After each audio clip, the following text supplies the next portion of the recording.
साथियों, आइए मेरे इस YouTube चैनल यूनिक स्टडी में आप सभी का हार्दिक अभिनंदन करता हूं।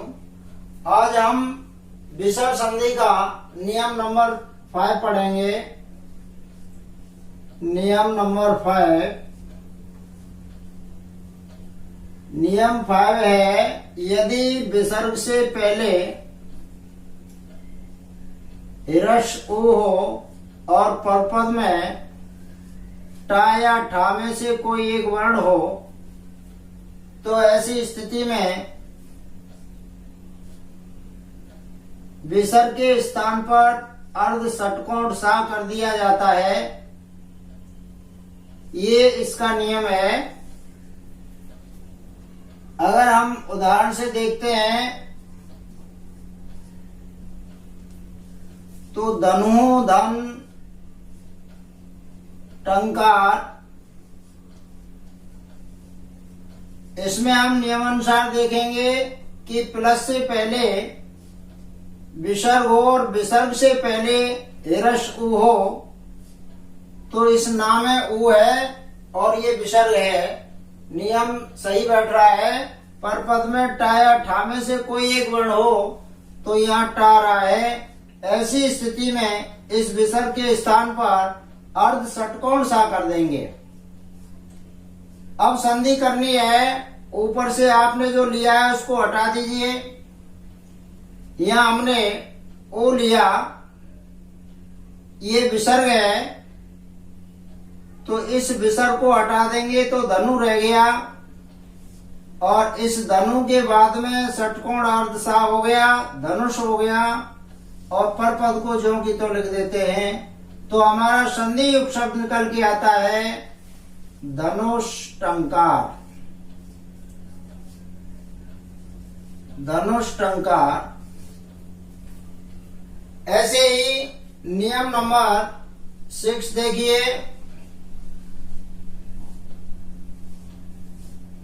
इसकी शर्त यह है कि पूर्व पद में विसर्ग हो, विसर्ग से पहले ह्रस्व आ हो और परपद में ता या था में से कोई एक वर्ण हो। ऐसी स्थिति में इस विसर्ग के स्थान पर अर्ध सलेट सा कर देते हैं।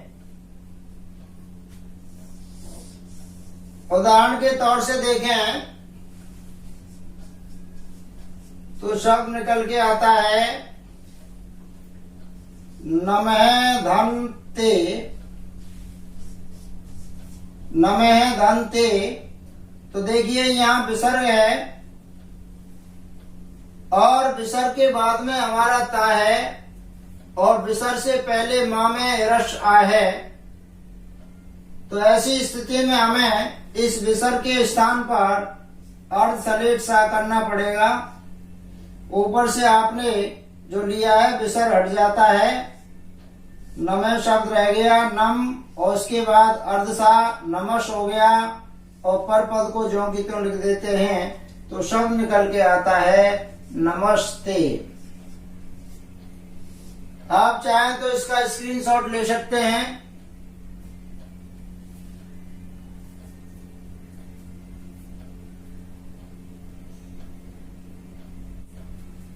नियम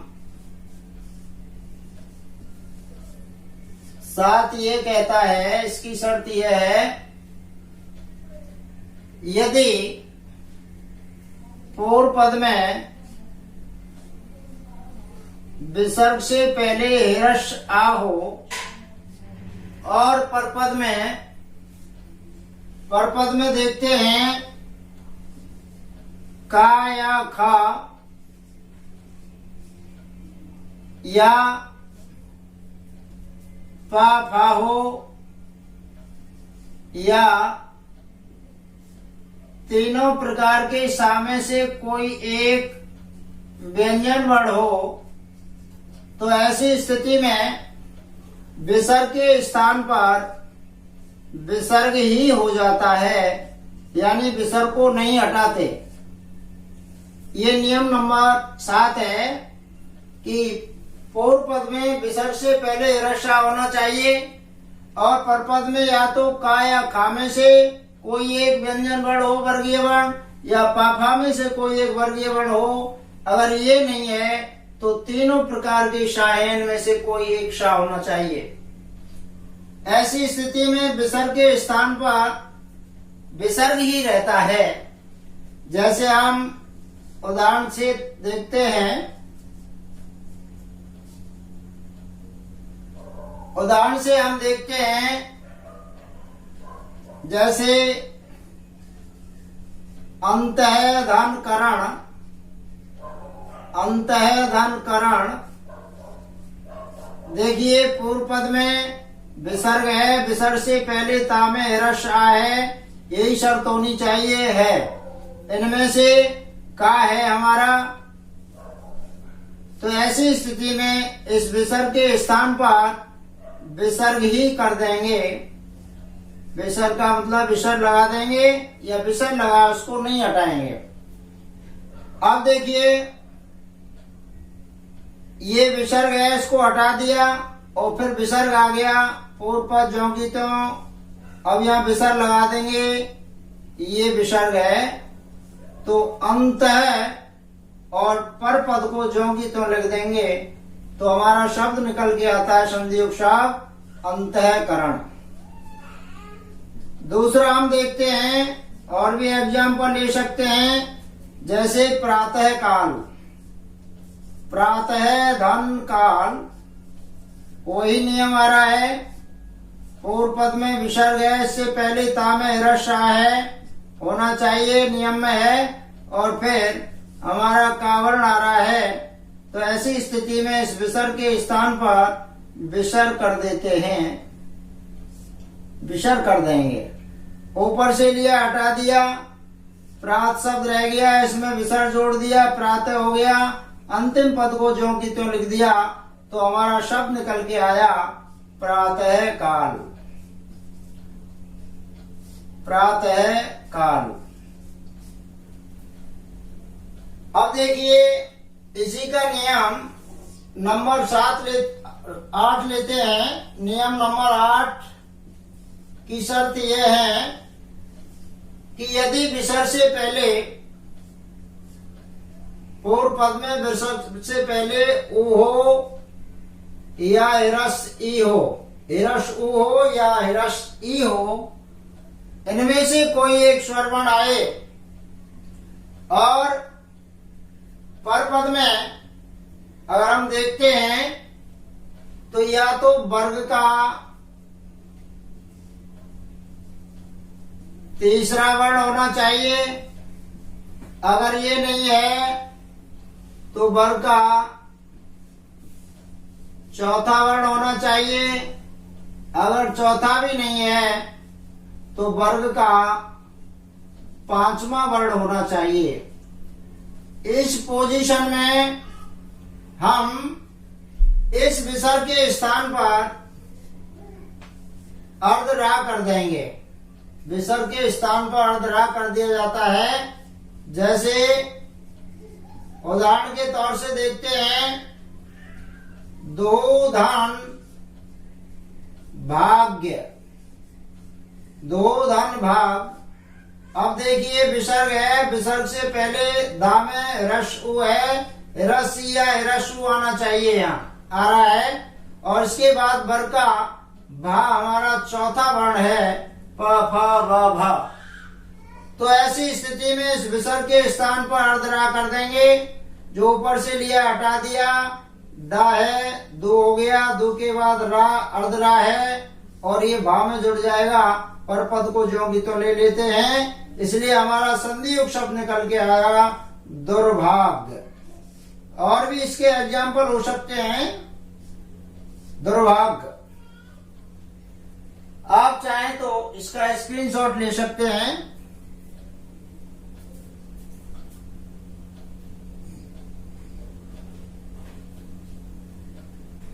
नियम नंबर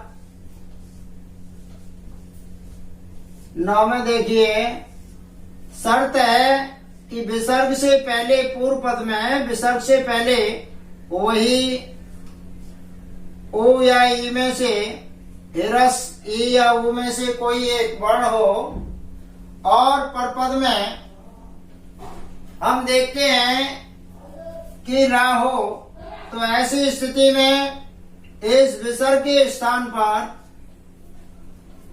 ऐसी स्थिति में हम देखते हैं कि विसर्ग के स्थान पर और छोटी ई है, ह्रस्व ई है, या दीर्घ ई कर देंगे, और ह्रस्व उ है उसका दीर्घ उ कर देंगे।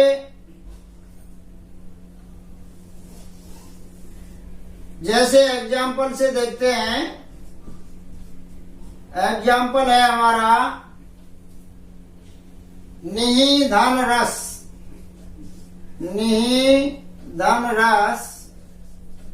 तो देखिए नियम है, विसर्ग लगा हुआ है, इस विसर्ग से पहले नाम है ह्रस्व ई है और परपद में रा है। नियम सेम है, रा होना चाहिए, परपद में है, ह्रस्व ई उ में से होना चाहिए, ह्रस्व ई है और विसर्ग है। ऐसी स्थिति में इस ह्रस्व ई के स्थान पर दीर्घ ई कर देंगे,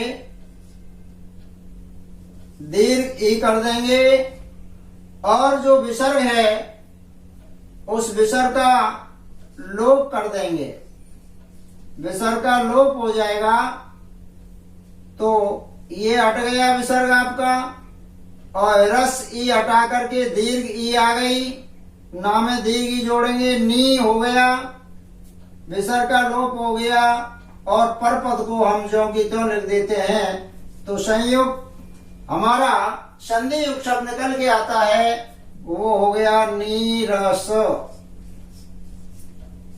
आप चाहें तो इसका स्क्रीनशॉट ले सकते हैं।